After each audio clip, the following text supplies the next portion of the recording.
We're joined today by Greg Miles, Managing Director of Caspin Resources. Greg, thanks for your time. Thank you, David. You have a tin project in New South Wales. What attracted you to this project? Well, a number of things, David. This project came to us through our network, and I guess what really captured our imagination to begin with was high-grade tin close to surface in an area that's hardly had any exploration for the last 30, 40 years. Tin is a commodity that hasn't been in the popular investment circles for a long time. Consequently, there hasn't been a lot of exploration work. And so to then find a project like this just suited, it was in our sweet spot. And we think there's a great opportunity for us to add an enormous amount of value in a relatively short period of time. And what's the plan? Drill. Like I said, there hasn't been a lot of exploration for a number of decades. We've already started drilling. Since acquiring the project at the end of 24, we went straight into permitting, access, etc. Got on the ground and started drilling early in February. Great achievement by our team. We've got a range of targets in the project area. We're starting at the most advanced of those first, where there's been some previous exploration. Lots of high-grade tin at surface. Examples of intercepts before around 30 metres at 1%. That's economic every day of the week.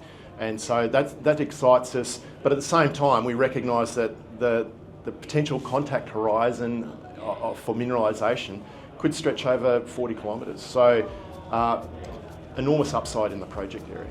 And what about infrastructure? Is this a hard project to get to? Not at all. We surround the town of Ardlethan.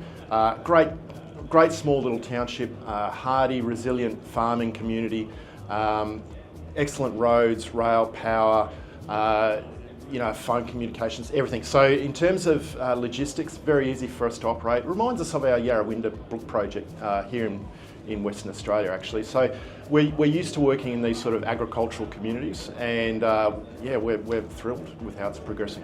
You mentioned Yarrawinda Brook. What's happening with that project and the other projects within your project suite?